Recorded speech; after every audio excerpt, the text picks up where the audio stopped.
Hello. Today I want to talk to you about carrier oils.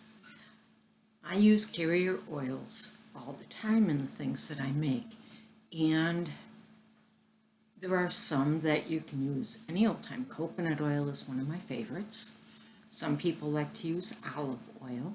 There's a variety of them. Well, there are some that are specifically helpful for dry skin or skin that needs to be rehydrated. It's dry, it's chapping, anything like that. So I'm going to go through some of the common ones that can be used. So if you're trying to make your own ointments, oil blends, things like that at home, this will help you.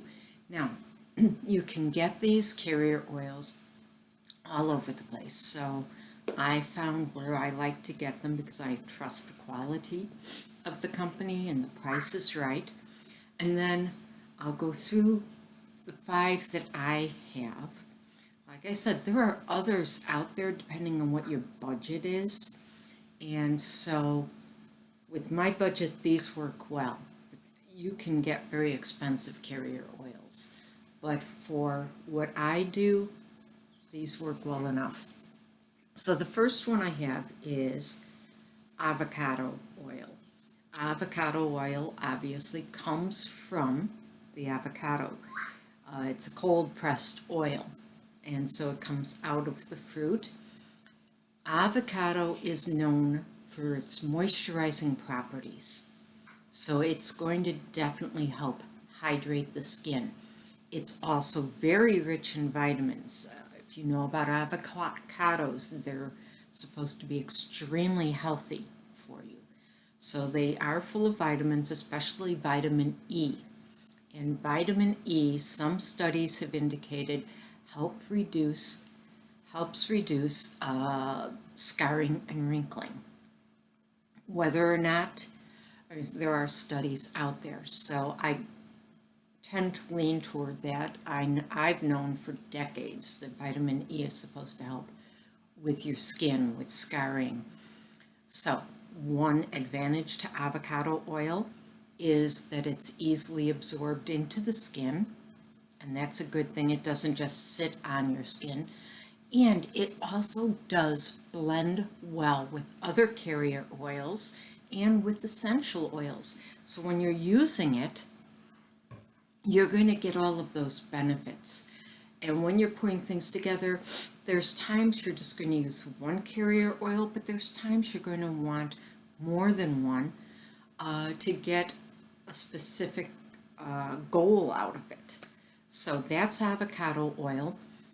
One of the things I like about these oils is these carrier oils I'm showing you, they don't have an overwhelming scent. So it's not like you're going to smell like guacamole if you use it. It doesn't come off as smelling as avocado.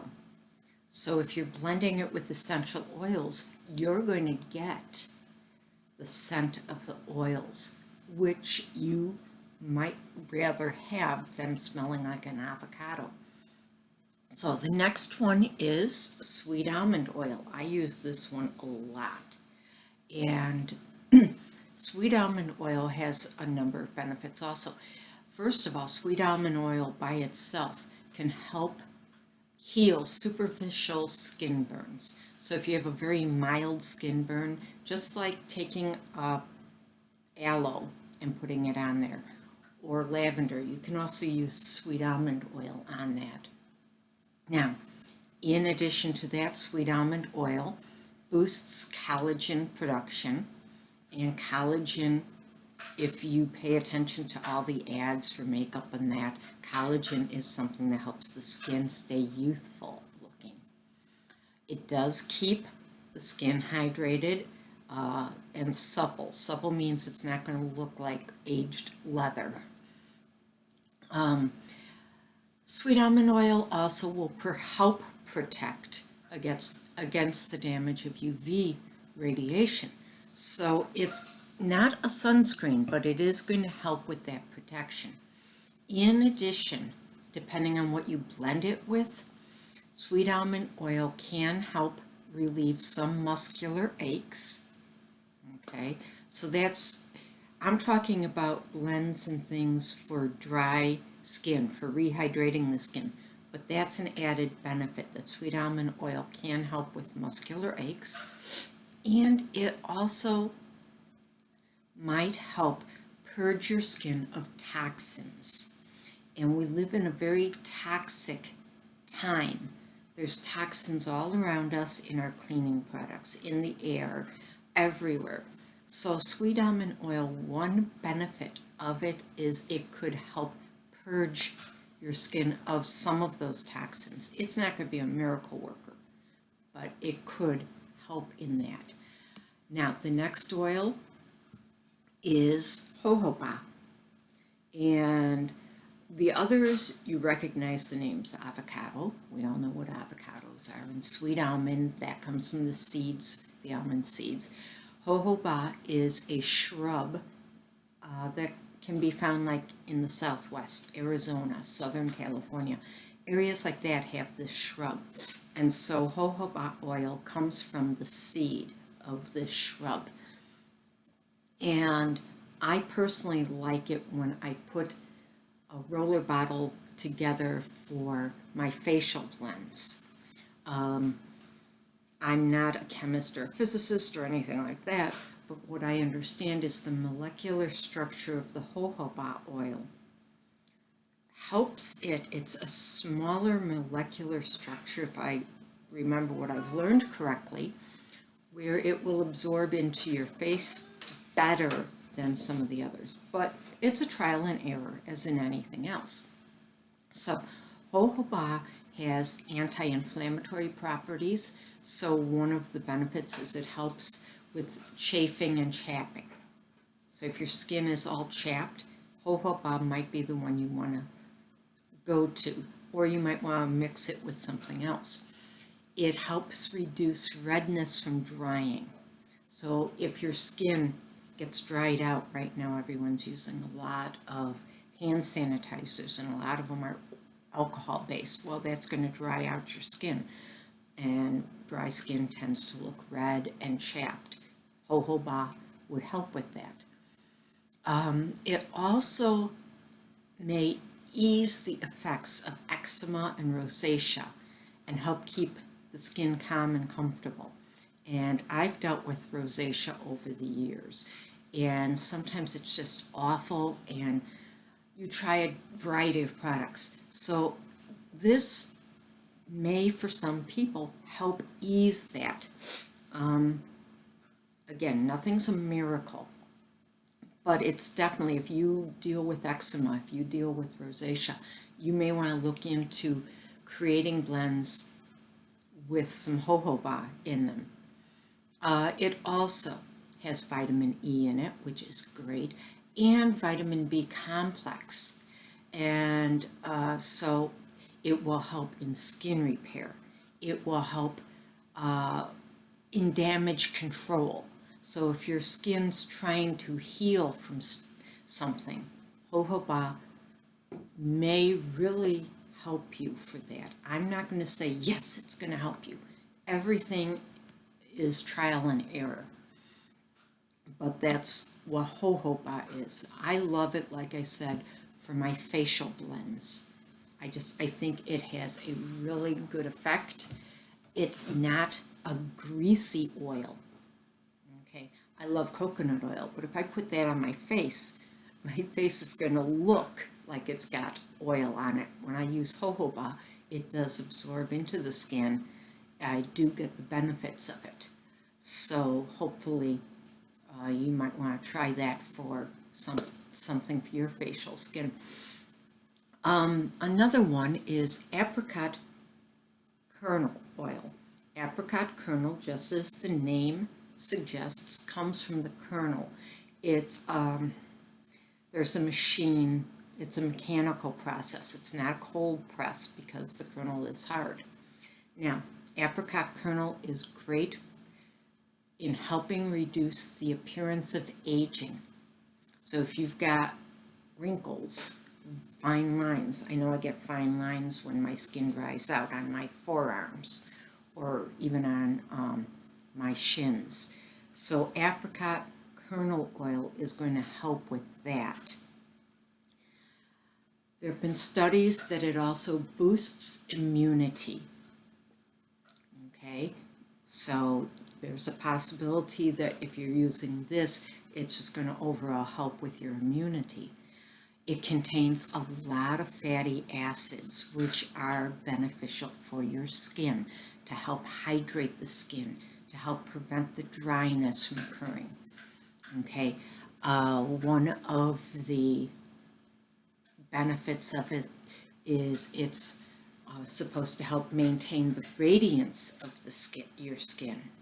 So to me, that means it's a good one for your face. So I may pair it with the jojoba for that reason. Okay. On a side note, because I'm talking about dry skin right now, it's also a good oil to help support your hair in a number of ways. Hair growth, thicker, longer, stronger hair, things like that. So that's an added benefit if you work it through your hair. I've never done that, but that is something I have read about in doing my research. Now, as I've already mentioned, vitamin E is very helpful for the skin. So when I make blends for dryness, for dehydration, for skin repair, even though a number of these have vitamin E in them, I like to add more vitamin E. Vitamin E is derived from a number of foods such as sunflower seeds, avocado, and that are high in vitamin E. The vitamin E will help boost the repair and the hydration. So when I'm working on making my blends, making my products that I make, I like to add vitamin E, even though I know there's some. This way I know it's getting that added boost. I like to put together a variety of blends that will give me peak benefits if possible. And so I've gone over 5. These are 5 that work with my budget and work with my needs: avocado, sweet almond, apricot kernel, jojoba, and vitamin E. As I said, there are others. If you go online and start researching carrier oils for hydrating the skin, for reducing wrinkles, you're going to see argan oil and rosehip oil, but some of them are much more expensive. So it's what works for you.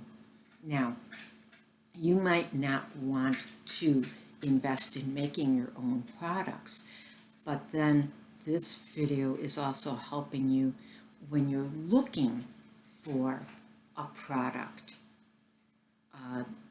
If you're looking for something that's going to help with scarring, you're going to know what carrier oils you might want in that product.